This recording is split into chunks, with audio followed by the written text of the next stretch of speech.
حضرت مولا علی شیر خدا کرم اللہ تعالیٰ وجہ الکریم فرماتے ہیں نبی پاک ایک سفر پہ گئے تو مجھے اپنا نائب بنا کے مدینے میں چھوڑ گئے حفاظت کے لیے. میری باتوں کی سمجھ تو آ رہی ہے نا آپ حضرات کو؟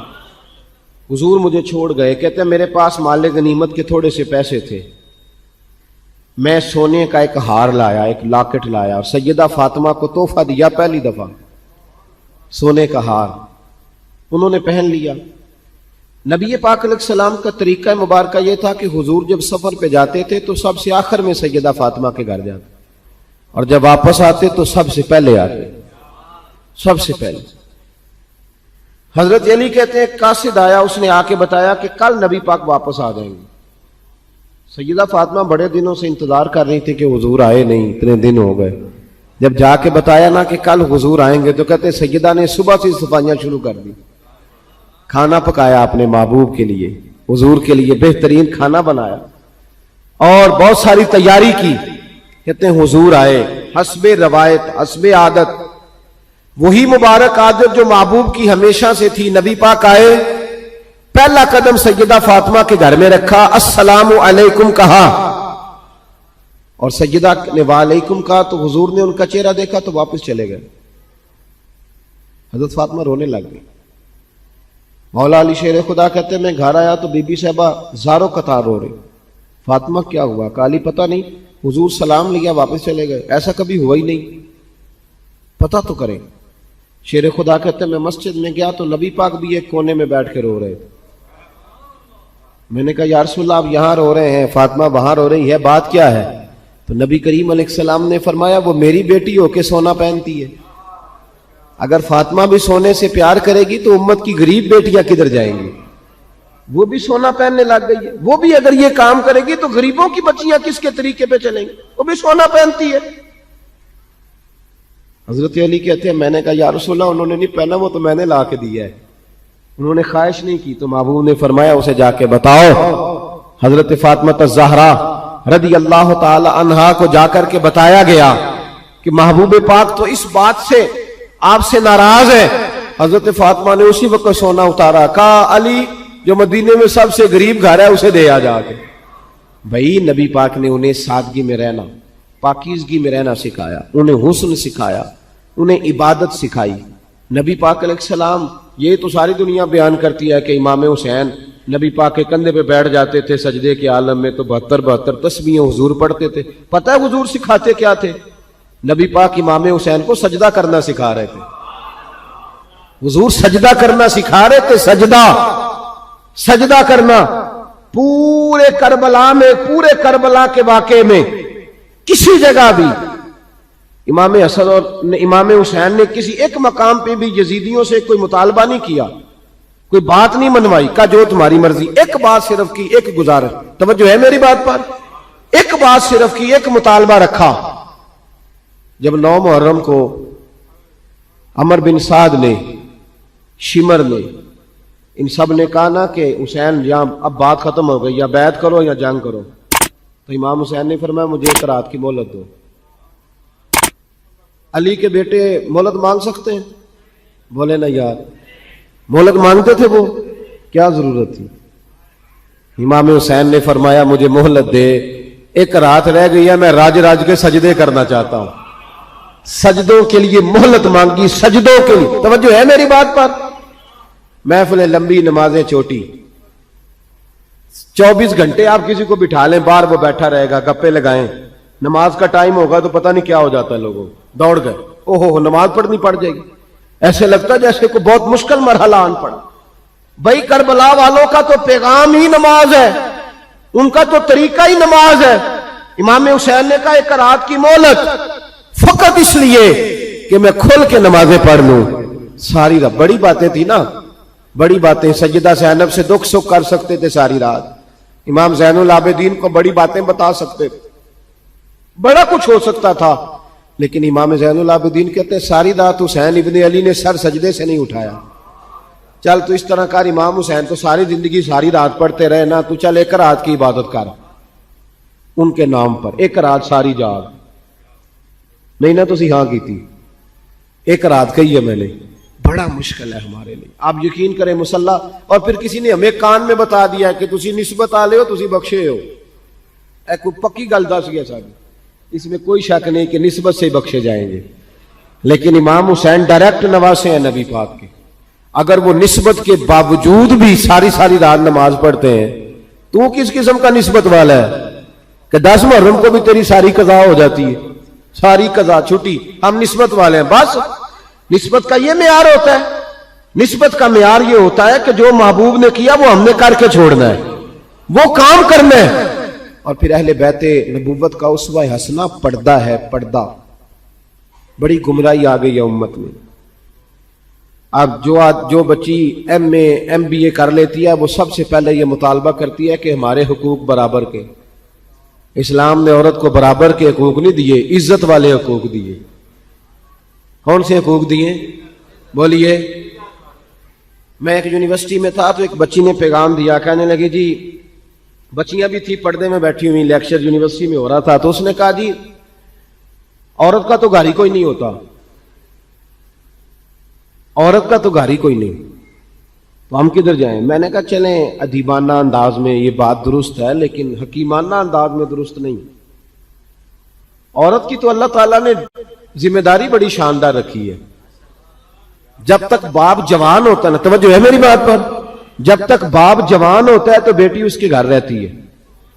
اور جب بچی جوان ہوتی ہے, ابا تھوڑا بوڑھے ہونے لگتا ہے نا, تو اللہ تعالیٰ خاوند کی ڈیوٹی لگا دیتا ہے عورت پر.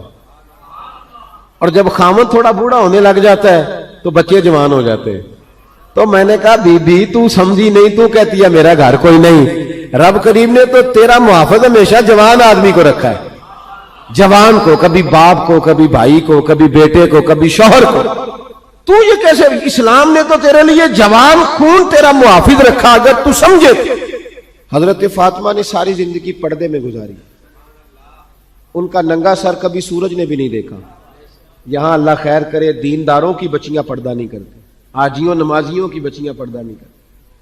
کپڑے استری نہ ہو تو گھر میں جھگڑا شروع ہوتا ہے, اور بی بی پردہ نہ کرے تو پرواہ کوئی نہیں. حضرت عبداللہ بن سہل ایک تابعی بزرگ ہے, نام یاد رکھنا. عبداللہ بن سہل کہتے ہیں سیدہ زینب جب کربلا سے واپس آئیں تو وہ میری پڑوسن تھی. 15 سال کہتے ہیں میں ان کا پڑوسی رہا ہوں, 15 سال. 15, امام شورانی نے اس کو لکھا ہے, 15 سال میں حضرت زینب کا پڑوسی رہا. کبھی ہوتا ہے نا کہ بی بی برقع پہن کے باہر نکل آتی ہے, بازار جانا ہے, دوائی لینی ہے, کوئی کام ہے. کہتے ہیں 15 سال میں پڑوسی رہا, پر میں نے پردوں میں چھپی ہوئی زینب بھی کبھی نہیں دیکھی. ہوتا ہے نا برقعے میں بندہ بی بی دیکھ لیتا ہے, میں نے پردے میں چھپی ہوئی بھی بی بی کبھی نہیں دیکھی. تو کربلا والوں کا تو طریقہ پردہ ہے, ان کا طریقہ. اب آخری بات سنیں, کربلا والوں کا طریقہ حوصلہ ہے, ہمت ہے. ہمارے ہاں نا خودکشیاں عام, جھگڑا عام, لڑائی عام. اس کی وجہ یہ کہ حوصلہ کوئی نہیں. ذرا سی بات کوئی بندہ برداشت کرنے کو تیار. اہل بیت کا جو طریقہ ہے نا وہ حوصلہ ہے, وہ صبر ہے. وہ چلے محبت کی بات ہے کر دیتا ہوں. ایک بابا جی سے میں نے پوچھا, میں نے کہا جناب صحت کیسی ہے؟ کہ دکھا نہیں وڈیریاں کر چھڑیا.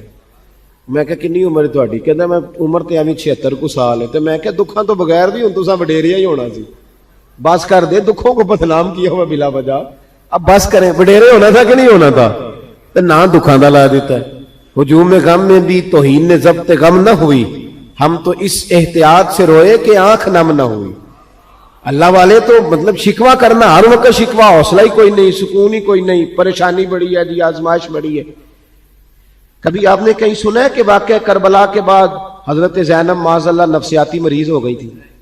امام زین العابدین, سیدہ سکینہ, حضرت صغرا وہ حوصلے میں رہے, متوانا رہے. امام زین العابدین نے اس کے بعد بھی کئی دفعہ پیروں میں بیڑیاں پہنی, کئی دفعہ. سادات کا خاندان چلا. یہ جو داتا علی اجویری نے آ کے آپ کو کلمہ پڑھایا یہ بھی سید زادے, سیدوں کا قافلہ رکا نہیں. یہ خواجہ اجمیری بھی سید زادے, غوث پاک جیلانی بھی سید زادے. یہ سادات کا سلسلہ چلتا رہا. بار بار آ کے امت کی قیادت کی ان لوگوں نے.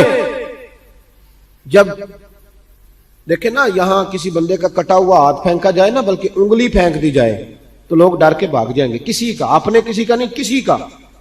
کیونکہ انسان کا وجود کٹ جائے تو دہشت پیدا ہوتی، آپ ڈر کے بھاگ جائیں گے. امام حسین کا کٹا ہوا سر، توجہ ہے میری بات پر؟ ذرا غور کرنا، بندے کا سر کٹ جائے، ہم سنتے ہیں بات پر غور نہیں کرتے. دھاڑ ان کا پڑا تھا کربلا میں، کٹا ہوا سر، زلفیں، پگڑی، کٹا ہوا سر نیزے پہ. آگے آگے سر جا رہا ہے، پیچھے سیدہ زینب جا رہی، با پردہ یزید کے دربار میں پہنچی. بی بی صاحبہ پردے میں بیٹھ گئی. یزید کہنے لگا دیکھ لو اللہ نے مجھے عزت دی اور میرے دشمنوں کا معاذ اللہ کیا حال ہوا. جب اس نے یہ کہا نا تو حضرت نعمان بن بشیر صحابی بیٹھے تھے، اور ساتھ کہتے ہیں میرے ایک نابینا صحابی بھی بیٹھے تھے. حضرت نعمان بن بشیر کہتے ہیں کہ جب اس نے یہ کہا نا کہ اللہ نے مجھے عزت دی اور نقل کفر نہ باشد، میرے دشمنوں کا یہ حال ہوا، تو کہتے ہیں سیدہ زینب وہاں سے اٹھ کے کھڑی ہو گئی. با پردہ سیدہ زینب کھڑی ہوئی، اور فرماتے ہیں اس طرح نہیں کھڑی ہوئی کہ بیویاں روتی ہیں تو کہتی ہیں ہائے یہ ہو، اس طرح نہیں، حوصلہ، ہمت. اور جس طرح کوئی سیاںا خطیب خطبہ پڑھتا ہے، اس طرح سیدہ نے خطبہ پڑھا. پہلے اللہ کی حمد کی، پھر نبی پاک پہ درود پڑھا، اور پھر قرآن پاک کی آیت پڑھی وَتُعِزُّ مَن تَشَاءُ وَتُذِلُّ مَن تَشَاءُ. یہ آیت پڑھی. کہتے سیدہ کی آواز میں وہ روب تھا، وہ گرج تھی، وہ وقار تھا، وہ اطمینان تھا کہ وہ نابینا صحابی میرا گھٹنا ہلا کے کہنے لگے نعمان علی آ گئے ہیں دربار میں، علی آ گئے ہیں. جبریل امی بول رہے ہوں جیسے، حکمت کے گوہر رول رہے ہوں جیسے. دربار دمشق میں بی بی زینب کا خطاب، منبر پہ علی بول رہے ہوں جیسے. کہ یہ تو حضرت علی کی آواز، علی آ گئے کیا، علی آ گئے. سیدہ زینب فرمانے لگی یزید تیری حکومت ہے تو تو کہتا ہے کہ اللہ نے تجھے عزت دی، ذرا وقت بدلنے دے، ذکر تیرا بھی ہوگا پر تجھ پر لوگ لعنت برسائیں گے. اور جب میرے حسین کا ذکر ہوگا تو خطیب جمعے کے خطبے میں ذکر کیا کریں گے، خطبوں میں میرے نام. بھائی حوصلہ پیدا کرے زندگی میں. ہمارے اندر حوصلہ نہیں رہا، حوصلہ نہیں، توانائی نہیں. ذرا ذرا سی بات پہ ہم بگڑتے ہیں، ناراض ہوتے ہیں. اپنی طبیعتوں کو اکٹھا کریں. پہلا سبق یہ عرض کیا ہے کہ اہل بیت سے پیار کریں، بحث چھوڑ دیں. صحابہ سے پیار کریں اور بحث، نبی پاک کا میلاد منائیں اور بحث کرنی چھوڑ دیں. اور دوسری بات یہ کہ اہل بیت کا طریقہ فقر و فاقہ ہے، ان کا طریقہ سخاوت ہے، ان کا طریقہ پردہ ہے، ان کا طریقہ عبادت ہے، ان کا طریقہ حوصلہ ہے. حوصلہ مند زندگی گزاریں، توانائی والی زندگی گزاریں.